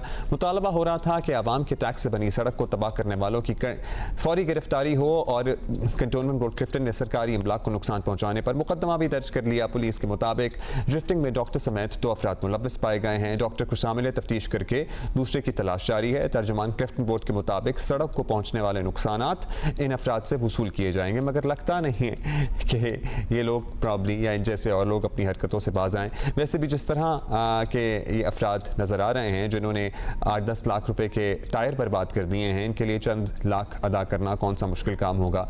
इस मामले में ऐसी सख्त पॉलिसी अपनाने की ज़रूरत है कि लोग ड्रिफ्टिंग का शौक़ कहीं और पूरा कर लेना, सरकारी इमलाक तबाह ना करें। या किसी और इलाके में काम कर लें। और लोगों के लिए भी कितनी इनसिक्योरिटी है। ज़ीशान शाह हमारे साथ ही मौजूद हैं, उनसे मालूम करते हैं कि भाई क्या पता लग सका। गिरफ्तार तो नहीं किया गया था, अभी यही पता लगा था कि शामिल तफ्तीश हैं वो डॉक्टर जो इसमें मुलव्वस थे। ज़ीशान, बुखारी कमर्शियल में काफ़ी रंगो रोगन करके इसे मॉडल के तौर पर पेश किया जा रहा था, फिर कार ड्रिफ्टर्स ने ऐसी की तैसी कर दी सड़क की। कहाँ तक पहुँची ये तफ्तीश? कौन कोई गिरफ्तार है, नहीं है, या सिर्फ शामिल तफ्तीश है? जी देखिए, बिल्कुल ये 56 एकड़ अराज़ी के ऊपर ये पहला बुखारी कमर्शियल का जो एक रोड तैयार किया गया था, बिल्कुल यूरोपियन तर्ज पे। इसको जब ये तैयार हो गई थी सड़क, तो उसके फ़ौरन बाद में तकरीबन 10 तारीख़ को इसके ऊपर कुछ जो CCTV कैमरास लगे हुए हैं वहाँ पे रिपोर्ट हुआ है। कुछ लोगों ने आके, 2 मुख्तलिफ लोगों ने आके अलग अलग गाड़ियों से उस जगह पर ड्रिफ्टिंग की है, डोनट्स बनाए हैं, जिसकी वजह से जो रोड पेंटिंग हुई हुई थी, जो रोड के ऊपर मार्क्स बनाए गए थे, वो बुरी तरह से डैमेज हुए। इस हवाले से तकरीबन 13 तारीख़ को वाक़े का मुकदमा थाना दरख्शां में दर्ज हुआ। पुलिस हुकाम की जानिब से अब इस वाक़े की तफ्तीश की जा रही है। इब्तदाई तौर पे जो एक गाड़ी है उसकी निशानदही हुई है, वो एक प्राइवेट हॉस्पिटल के डॉक्टर के नाम पर रजिस्टर्ड है। उन डॉक्टर को शामिल तफ्तीश कर लिया गया है। तहम जो गाड़ी उनकी थी, उस गाड़ी का एक्सीडेंट हुआ है और टोटल लॉस में गाड़ी बुरी तरह से डैमेज हुई है। जबकि एक और सिल्वर रंग की गाड़ी है जिसकी नंबर प्लेट भी उसके ऊपर जाली लगी हुई है। पुलिस की जानिब से उस गाड़ी को भी ट्रैक करने की कोशिश की जा रही है। अब तक के मुताबिक वो गाड़ी सेल करने को लगा दी गई है, लेकिन अभी तक इसकी तस्दीक नहीं हो सके। तो इस वाले से एक मुलजिम को इस वाक़े में, जो कि पेशे के अतबार से डॉक्टर हैं, और उनको शामिल तफ्तीश किया गया है क्योंकि उनकी गाड़ी वहाँ पे चलती हुई जो ड्रिफ्टिंग के दौरान नज़र आई थी। जबकि जो दूसरा मुलजिम है जिसकी सिल्वर गाड़ी थी, वो ताहाल अभी तक उसको ट्रैक नहीं हो पाया है। अच्छा ज़ीशान, बाज़ लोगों को नहीं ट्रैक किया जा सका, एक शख्स को ट्रैक कर लिया गया है। वैसे अक्सर इस इलाके में हमने लोगों को ड्रिफ्टिंग करते हुए, रेसें लगाते हुए देखा है। इस दफ़ा शायद तवज्जो इसलिए आ गई क्योंकि सड़क बर्बाद हो गई, वाक़या मीडिया की नज़र में भी आ गया। कोई सॉलिड कार्रवाई होगी इस ज़मीन में? देखिए, मैं थोड़ा सा जो इस एरिया का, क्योंकि डिस्ट्रिक्ट साउथ में वाकई डिफेंस का एरिया है, तो माजी में भी जो 2 दरिया के करीब जो वहाँ पे अब स्पीड ब्रेकर्स और मुख्तलिफ DHA और CBC की वहाँ पे मोबाइल खड़ी होती है, वरना वहाँ पर भी ये इवेंट ऑर्गेनाइज होता था, जो कि जो रेसर्स हैं उनकी जानिब से ऑर्गेनाइज होता था और वहाँ पर लोग गाड़ियाँ दौड़ाते थे। लेकिन कभी भी ऐसा वाक़या नहीं हुआ। उमूमी तौर पर जो वन व्हीलिंग करने वाले होते थे उनके खिलाफ मुकदमा दर्ज होते थे, लेकिन जो बड़ी गाड़ियों में लोग मौजूद होते थे उनके खिलाफ कानूनी कार्रवाइयाँ यूजुअली नहीं अमल में आती थी। ये इसमें कोई शक नहीं कि जो ही मीडिया की तवज्जो दिलाई गई है इस वाक़े की जानिब, उसके बाद में पुलिस मुतहरिक हुई है और जो पहला मुकदमा दर्ज हुआ है ये मेरे ख्याल से अपनी तरफ में पहली बार ही हुआ होगा, क्योंकि इससे कबल भी यहाँ पे इस एरिया में डिस्ट्रिक्ट साउथ में जो मुख्तलिफ सड़कें हैं जो कि रात के औकात में खुसूसी तौर पर बिल्कुल सुनसान होती है, वहाँ पर लोगों की जानिब से ऐसी हैवी गाड़ियों, जो बड़ी गाड़ियों की जानिब से ड्रिफ्टिंग या रेसें वगैरह हो रही होती हैं, कभी भी इसके खिलाफ एक्शन नहीं लिया गया। लेकिन इस बार क्योंकि इनकी वीडियोस भी मंजर आम पे आई थी और मीडिया की जानिब से तवज्जो दिलाने के बाद में इस वाक़े का मुकदमा दर्ज हुआ है, तो अब उम्मीद ये की जा रही है कि इस बार वाक़े का जो ये मुल्ज़िमान हैं जो इसमें मुलव्वस हैं, जिन्होंने सरकारी इमलाक को नुकसान पहुँचाने की कोशिश की है, उनके खिलाफ कार्रवाई होगी। इस हवाले से हमारी जो DIG साउथ असद रज़ा से बात हुई है, उनका भी यही कहना है कि वक्तन फ़वक्तन इस वाक़े को, क्योंकि बहुत खूबसूरत एरिया को खूबसूरती से उसको इसकी तज़यीन और आराइश की गई थी, तो जो इसमें मुलव्वस हैं उन लोग, तो जो तफ्तीशी हुकाम हैं उससे DIG साहब का कहना है कि वो ख़ुद कनेक्टेड हैं और इसी प्रेशर भी काफ़ी बिल्ड किया हुआ है कि जो भी इसमें इन्वॉल्व है उनको फौरी तौर पे गिरफ़्तार किया जाए, चेक किया जाए, उनके खिलाफ कानूनी कार्रवाई अमल में लाई जाए। अच्छा, अभी जो नुकसान हुआ है इसका खर्चा उन मुजरिमों से लेने का सोचा गया है, लेकिन आने वाले दिनों में कोई मुस्तकिल लाहे अमल बनाया जाएगा? मुस्तकबिल के लिए क्या सोचा गया है? यहाँ पुलिस या सिक्योरिटी पेट्रोलिंग बढ़ानी है, कोई बैरियर्स लगाने पड़ेंगे कि लोग इस तरह से, या स्पीड ब्रेकर्स बनाने पड़ेंगे कि लोग ड्रिफ्टिंग ना करें या स्पीड में ना आए? क्या करना का सोचा जा रहा है? देखिए, इस हवाले से मेरी काफ़ी तफसीली तौर पे कंटोनमेंट बोर्ड से भी बात हुई थी, पुलिस हुकाम से भी बात हुई थी, क्योंकि जैसा कि मैंने बताया कराची में शायद ये पहली ही ऐसी जगह है जो कि इतनी खूबसूरती से और जो वेस्ट को मद्देनज़र रखते हुए इस जगह को तैयार किया गया था, और कंटोनमेंट बोर्ड के पास मज़ीद ऐसे प्लान्स मौजूद हैं, क्योंकि ये तो अभी 56 एकड़ अराजी बनाया गया, बाकी जबकि डिफेंस बहुत बड़ा है, इस प्रोजेक्ट को मज़ीद आगे बढ़ाया जाएगा और मुख्तलिफ एरियाज़ में भी और मुख्तलिफ सिग्नल्स जो है वहाँ पर भी इस तरीके से तैयारी की जाएगी। हमने भी इस हवाले से ये सवाल रखा था कि जिस तरह से जो अभी एक चीज़ को स्टार्ट हुए चंद ही रोज़ हुए थे, एक बड़ी खूबसूरत जगह बनाई गई थी, उसको शहरियों ने इस तरीके से उसके साथ उसको नुकसान पहुंचाया, इस तरीके से उसकी कदर नहीं की। तो इस हवाले से CBC हुकाम का भी ये कहना है, कंटोनमेंट बोर्ड का, कि इसके ऊपर लाएअमल बनाया जाएगा, प्रॉपर SOP मुरतब की जाएगी, क्योंकि ये पहला वाक़या जो इस तरीके से जब एक खूबसूरत जगह बनाई गई और इस तरीके से शहरी को जाने से उसे बर्बाद किया गया, तो उसके प्रॉपर एक SOP मुरतब की जाएगी। कंट्रोल का कहना है कि इसके ऊपर ताकि आगे भी कि किसी ने अगर इस तरह की कोई ऐसी हरकत की या ऐसा नुकसान पहुंचाने की कोशिश की तो उसके खिलाफ सख्त कानूनी कार्रवाई की जाएगी और ऐसी हरकत ना हो इस हवाले से एक प्रॉपर SOP तैयार की जाएगी, जिससे जो भी उस एरिया के रिहायशी हैं, क्योंकि उन गाड़ियों को देख के अंदाज़ा हो रहा है कि मुमकिन तौर पे ये वही अफराद हैं जो इसी एरिया के रिहायशी हैं, तो उन लोगों को खुसूसी तौर पे पूरे डिफेंस में इस चीज़ को टारगेट किया, इस हरकत के हवाले से टारगेट किया जाएगा कि कोई भी शख्स मज़ीद जब ये इस किस्म के इस प्रोजेक्ट को मज़ीद आगे बढ़ाया जाएगा तो उसके ऊपर ऐसी कोई हरकत ना करे, और अगर कोई ऐसा करे तो उसके खिलाफ सख्त से सख्त कानूनी कार्रवाई अमल में लाई जा सके। Thank you Zeeshan, thank you for being with अस। बलूचिस्तान की हम सूरत हाल आपको बता रहे थे, बहुत से अजला में बहुत तबाही आई है, अभी तक पानी खड़ा हुआ है, लोग अभी तक इमदाद के मुंतज़र हैं। क्वेटा में मौसम कैसा है, बारिश कितनी हुई है? सिस्टम ऑल्दो बताया जा रहा है कि अब बलूचिस्तान से, ये वही बाय द वे सिस्टम है जिसने UAE में तबाही मचाई थी, ये सिस्टम बलूचिस्तान से निकल कर अब आगे पख्तूनख्वा और पंजाब की तरफ बढ़ गया है। क्वेटा का मौसम हमें बता रहे हैं हमारे साथी मौजूद हैं शहाब उमर। आज ही बारिशें बरसाने वाला मगरबी हवाओं का सिस्टम क्वेटा समेत बलूचिस्तान के शुमाली और शुमाल मशरकी इलाकों में मौजूद है। गुज़िश्ता रोज़ वादी क्वेटा में बारिश और जाराबारी के बाद आज सुबह भी शहर के मुख्तलिफ इलाकों में हल्की बारिश हुई थी। सुबह के टाइम मौसम में खुनकी भी है और आसमान पे बादल छाए हुए हैं, कभी धूप निकलती है। क्वेटा के अलावा गुज़िश्ता 24 घंटों के दौरान खारान, नौशकी, मस्तोंग, चमन और सूबे के दीगर मुख्तलिफ इलाकों में बारिश हुई थी। सरकारी आदाद शुमार के मुताबिक अप्रैल के महीने में गैर मामूली और जो गैर मुतवक्के बारिशें हुई, इससे न सिर्फ जानी और माली नुकसान का सामना करना पड़ा, बल्कि इस हवाले से जो लोगों के फसलात, बागात और वहाँ पे लगे जो सोलर पैनल्स हैं और जो इंफ्रास्ट्रक्चर है उसको भी नुकसान पहुँचा है। महकमा मौसमियात के मुताबिक जो ये सिस्टम है आज भी बलूचिस्तान के शुमाली और शुमाल मशरकी इलाकों में मौजूद रहेगा। इस दौरान क्वेटा, चमन, किला अब्दुल्ला, किला सैफुल्ला, पिशीन, हरनाई, योब, लोरलाई, खुजदार, कलात और सूबे के दीगर और जो अतराफ़ के इलाके हैं वहाँ पे मज़ीद बारिश का इम्कान ज़ाहिर किया जा रहा है और आज ये सिस्टम में फिर बलूचिस्तान से निकल जाएगा। जी thank you Shahab, thank you. अभी आगे बढ़ेंगे भाई। दुनिया में बहुत सारे मुल्कों में 2024 में इंतखाबात हुए हैं, पाकिस्तान समेत। उधर भारत में भी आज से आम इंतखाबात का सिलसिला शुरू हो चुका है, जो 7 मुख्तलिफ मराहिल में 44 रोज़ में मुकम्मल होगा। मजमूई तौर पर भारतीय लोकसभा की नशस्तों कितनी नशस्तें हैं? 553 इंतखाबात इन पे लड़े जाएंगे। रजिस्टर्ड वोटर्स की तादाद भी करोड़ों में है और इसी पे हम बात करते हैं। भारतीय सहाफ़ी सुहेल अख्तर हमारे साथ मौजूद हैं।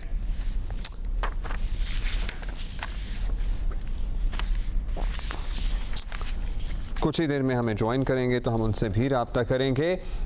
इलेक्ट्रॉनिक वोटिंग मशीनें इस्तेमाल होंगी और इनके नताइज का ऐलान 4 जून को बताया जा रहा है किया जाएगा।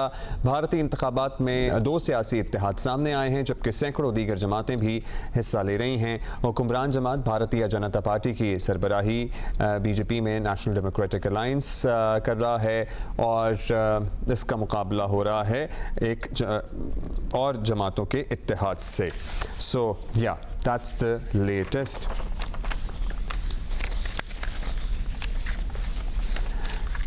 दुनिया की नज़रें हैं इस सिलसिले में भारत के इंतखाबात पर। भारतीय जनता पार्टी बीजेपी अपनी इंतहा पसंदाना सोच के साथ मैदान में है और मज़हब के इस्तेमाल को बहुत ज़्यादा आप देख सकते हैं किया जाता है। मज़हब का बहुत ज़्यादा इस्तेमाल किया जाता है भारतीय जनता पार्टी की कैंपेन में, वो इस मर्तबा भी देखा जा रहा है।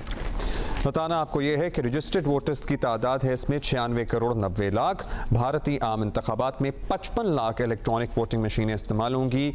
4 जून को इंतखाबी नताइज का ऐलान किया जाएगा। 2 सियासी इत्तेहाद आमने सामने हैं, सैकड़ों दीगर जमातें भी हिस्सा ले रही हैं। हुक्मरान जमात भारतीय जनता पार्टी बीजेपी की सरबराही में नेशनल डेमोक्रेटिक अलायंस का मुकाबला है 26 जमातों के इत्तेहाद से, जिसमें कांग्रेस मरकजी अपोजिशन पार्टी है।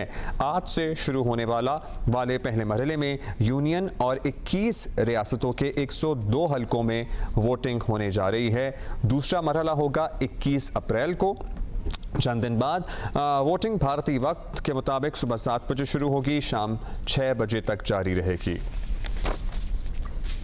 वोटिंग का आखिरी मरहला 1 जून को होगा। 4 जून को नताइज का ऐलान किया जाएगा। रियासत उत्तर प्रदेश की 80 नशस्तों में से आज 8 सीटों पर पोलिंग हो रही है। सो ये सूरत हाल है। भारत में आज से दुनिया की सबसे बड़ी जमहूरियत भी इसे कहा जाता है, इंतखाबात का आगाज़ हो रहा है। मुख्तलिफ मराहिल में इंतखाबात मुकम्मल होते हैं और 7 टू बी प्रिसाइज मुख्तलिफ मराहिल हैं जिनमें ये इंतखाबात मुकम्मल होते हैं। जी बेसबॉल अमरीका जापान समेत दुनिया के कई ममालिक में बड़ा मकबूल खेल है। सुपर स्टार्स हैं इनके खिलाड़ी वहाँ पर। क्रिकेट से मिलता जुलता होने की वजह से ये बड़ा नेचुरल लगता है कि पाकिस्तान में भी मकबूल होता, लेकिन ऐसा नहीं है। इसका मतलब नहीं है कि हमारे यहाँ टैलेंट नहीं है। बेसबॉल का टैलेंट बहुत मौजूद है और इसकी कई मिसालें chief ministers Punjab baseball league में मिल रही हैं। कोटरी सिंध से ताल्लुक़ रखने वाली तुलसी मेघवार को ही देख लीजिए। ये पाकिस्तान की नेशनल टीम का हिस्सा हैं और लीग में सबकी तवज्जो का मरकज़ बनी हुई हैं। तुलसी हमारे साथ मौजूद हैं, उनसे ज़रा बात करते हैं। तुलसी, अस्सलाम वालेकुम, thank you for being with अस। सबसे पहले तो हम आपसे यही जानना चाहेंगे कि आपने कैसे शुरू किया बेसबॉल खेलना, क्योंकि नॉर्मल ख्याल नहीं आता ना किसी भी बच्चे को या नौजवान को कि हाँ जी बेसबॉल खेला जाए। मेरा नाम तुलसी मेघवाड़ी, मैं पाकिस्तान की पहली हिंदू लड़की हूँ जो प्रोफेशनल सिंध लेवल पर बेसबॉल गेम्स खेलती हूँ। मैं 2016 में जब स्कूल में 6th क्लास में पढ़ती थी तो वहाँ एक कैंप लगा, जो कैंप में माशरम और सर परवेज अहमद शेख ने कैंप लगाया और उन्होंने मेरी सिलेक्शन की सिंध प्रोफेशनल टीम में मेरी सिलेक्शन हो गई और मैं जो है सिंध लेवल पर आज खेलती हूँ। तो मुझे बहुत खुशी होती है कि मेरी सिंध लेवल पर जो है सिलेक्शन हो गई और मैं सिंध लेवल पर खेलती हूँ। और आज पाकिस्तान में पहली बार लाहौर में बेसबॉल लीग मुनक़द की गई, जिसमें खावर शाह अकेडमी की तरफ से मैं खेलने आई। यहाँ पर मुझे मौका मिला खेलने का और मुझे बहुत खुशी हुई। यहाँ पर आकर मैंने बहुत कुछ सीखा और मैंने बहुत हासिल किया। जो कुछ मुझे नहीं आता था, जो कुछ मुझे समझ नहीं आता था, यहाँ पर आकर मैंने उस रूल्स को मैंने फॉलो किया और मुझे वो रूल्स समझ आ गए और मुझे बहुत खुशी हो रही है कि जब मैं सिंध अपने वापस जाऊंगी तो हमारी सिंध टीम की जो प्लेयर्स हैं उनको मैं ये सारे रूल्स सिखाऊंगी और समझाऊंगी। जो कुछ उनको नहीं आता, ये मुझे भी नहीं आता था, मैंने यहाँ पर आकर सीखा और मुझे बहुत खुशी हुई। और अब ये सारे रूल्स में चलिए तुलसी, आप सीख रही हैं तो बड़ी अच्छी बात है, लेकिन हम ये भी आपसे जानने में इंटरेस्टेड हैं। पूरी एक सिंध की बेसबॉल टीम है और सूबों की भी है, विच इज़ वेरी इंकरेजिंग। बहुत से लोगों को नहीं मालूम होगा, उनके वहमो गुमान में भी नहीं होगा। आपने कब ये खेल खेलना शुरू किया? 2016 में किसी ने आपको तारुफ कराया इस खेल से, या फिर आप पहले से देखती थी टीवी पे तो आपको अच्छा लगता था, या ऑप्शंस नहीं कि भाई क्रिकेट खेलनी है? क्योंकि लोग आम तौर पर ये होता है कि कोई खेल खेलना होता है लड़कियों ने तो क्रिकेट होती है या वॉलीबॉल होती है या बैडमिंटन होता है या टेनिस होता है, लेकिन बेसबॉल का ख्याल ज़रा कम सुनने को मिलता है। बिल्कुल 2016 में जब मैं मेरी जो स्कूल में कैंप लगी थी ना, तो उस कैंप में मुझे भी नहीं पता था कि मैं जो है ये बेसबॉल की प्रैक्टिस कर रही हूँ, मेरी बेसबॉल में सिलेक्शन होने वाली है। मुझे भी नहीं पता था कि पाकिस्तान में बेसबॉल गेम्स भी खेला जाता है। मुझे ये पता था कि पाकिस्तान में थ्रो बॉल, हॉकी, क्रिकेट वगैरह यही खेले जाते हैं, मगर जब मैंने प्रैक्टिस की, जब सीखा मैंने, तो मुझे पता चला कि पाकिस्तान में बेसबॉल गेम्स भी खेले जाते हैं और ये अमेरिका का नेशनल गेम है जो कि पूरी दुनिया में खेला जाता है।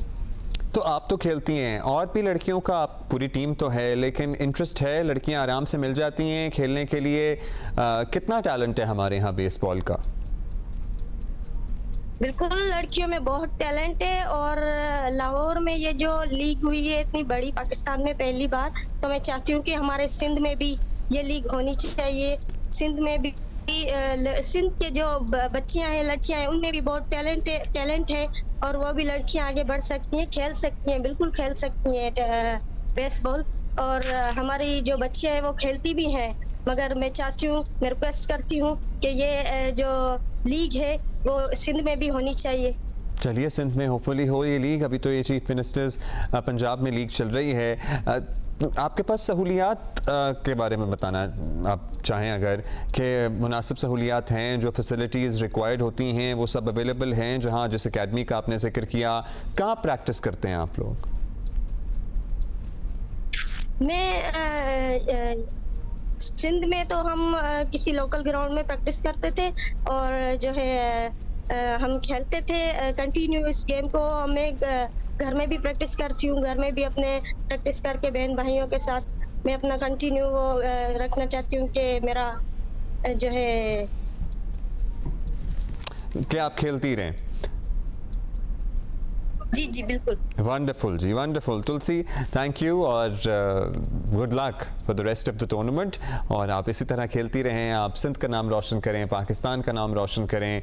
और आपने कहा कि आपने बहुत सीखा है और आप आगे चलकर वापस जाकर सिंध वापस आकर अपनी कॉलीग्स को, अपनी दीगर खिलाड़ियों को भी वो सब कुछ सिखाएंगी। और तुलसी की एक फरमाइश है, I hope somebody is listening, कि सिंध में भी बेसबॉल लीग होनी चाहिए। होनी चाहिए जी, बिल्कुल होनी चाहिए। अच्छा, इससे पहले हम बात कर रहे थे भारतीय इंतखाबात की, जिसका मरहला आज से शुरू हो रहा है। 7 मराहिल पर 44 रोज़ में ये इंतखाबी अमल मुकम्मल होगा। मजमूई तौर पर भारतीय लोकसभा की 543 नशस्तों पर इंतखाबात लड़े जा रहे हैं। रजिस्टर्ड वोटर्स की तादाद लगभग, आप अंदाज़ा लगाइए, 1 अरब से बस थोड़ी कम है। 96 करोड़ 90 लाख 96 करोड़ 90 लाख लोग इसमें वोट कास्ट करेंगे। भारतीय आम इंतखाबात में 55 लाख इलेक्ट्रॉनिक वोटिंग मशीनें इस्तेमाल होंगी। 4 जून को इंतखाबी नताइज का ऐलान किया जाएगा। भारतीय इंतखाबात में 2 सियासी इत्तेहाद आमने सामने हैं, जबकि सैकड़ों दीगर जमातें भी हिस्सा ले रही हैं। हुक्मरान जमात बीजेपी की सरबराही में नेशनल डेमोक्रेटिक अलायंस है, जिसका मुकाबला होगा 26 जमातों के एक इत्तेहाद से, जिसमें मरकजी जमात कांग्रेस है। आज से शुरू होगा और इसका पहला मरहला जो है, इसमें यूनियन और 21 रियासतों के 102 हलकों में वोटिंग हो रही है।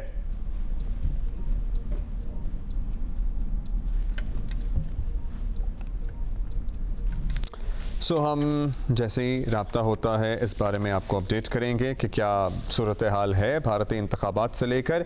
अभी हमने आपको ये भी बताना है कि इसराइली फ़ज़ाइया ने ईरान में इस्फहान के हवाई अड्डे के करीब कार्रवाई की है। ये इत्तलात सामने आ रही हैं। अमरीकी मीडिया के मुताबिक इराक़ के जनूब और मगरब में लड़ाका तैयारों ने परवाज़ें की और ख़बर एजेंसी ने अमरीकी ओहदेदार का हवाला देकर बताया कि इसराइली मिसाइलों ने ईरान में एक मकाम को निशाना बनाया है। अभी तक ये रिपोर्ट्स हैं जो हम तक मौसूल हो रही हैं। ईरानी खबर एजेंसी के मुताबिक इस्फहान के हवाई अड्डे पर धमाका हुआ है, तहम अब तक इसकी नौयत का तयन नहीं किया जा सका है। ईरान ने मुतअद्दिद शहरों में एयर डिफेंस सिस्टम फ़ाल कर दिया है। इस्फहान और शिराज के लिए परवाज़ें मुअत्तल कर दी गई हैं। तेहरान एयरपोर्ट पर परवाज़ों की मनसूखी के ऐलानात और लोगों को घरों को जाने की हिदायत भी की गई है। साथ ही अक़वाम मुत्तहिदा में भी अमरीका ने वीटो कर दी है फ़लस्तीनियों की अलग रियासत के हवाले से जो करारदाद थी, और इजराइली फ़ज़ाइया ने ईरान में इस्फहान हवाई अड्डे के करीब कार्रवाई की है। ये इत्तलात ज़राए से मौसूल हो रही हैं। अमरीकी मीडिया मोस्टली ये दावा कर रहा है कि इराक़ के जनूब और मगरब में लड़ाका तैयारों की परवाज़ें देखी गई हैं। ख़बर एजेंसी ने यह भी बताया है कि अमरीकी ओहदेदार का हवाला देकर एक्चुअली बताया कि इजराइली मिसाइलों ने ईरान में एक मकाम को निशाना बनाया है। अभी आपको बताएं कि बैसाखी मेले में शिरकत के लिए सिखों की बड़ी तादाद पाकिस्तान में मौजूद है। कल वज़ीर आला पंजाब मरियम नवाज़ साहिबा ने करतारपुर का दौरा किया। इस मौके पर उन्होंने पंजाबी में बात करते हुए कहा कि नून लीग के कायद की ख्वाहिश है कि हमसायों से लड़ाई के बजाय दोस्ती के दरवाजे खोलो।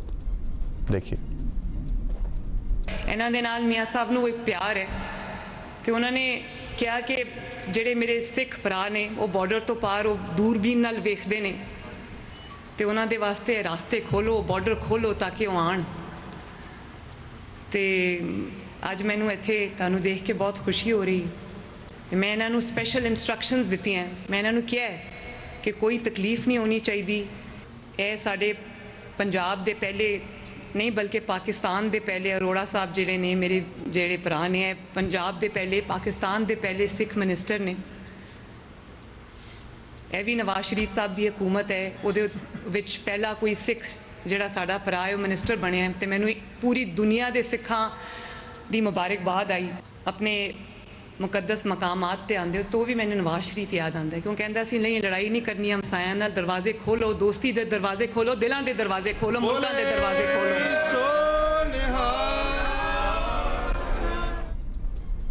ये क्लिप भी बड़ा वायरल हो रहा है, गुफ्तगू आपने सुनी। सो बैसाखी के सिलसिले में तकरीबात जारी हैं। बड़ी तादाद में यात्री पहुँचे हैं पाकिस्तान, मुख्तलिफ तकरीबात में हिस्सा लेंगे। सो या this is a very important तकरीब जिसे कह सकते हैं, त्यौहार जिसे कह सकते हैं, रसूमात जिसे कह सकते हैं, और बहुत बड़ी तादाद में सिख यात्री यहाँ पहुँचे हैं जो यहाँ मौजूद रहेंगे और अपनी मजहबी रसूमात अदा करेंगे।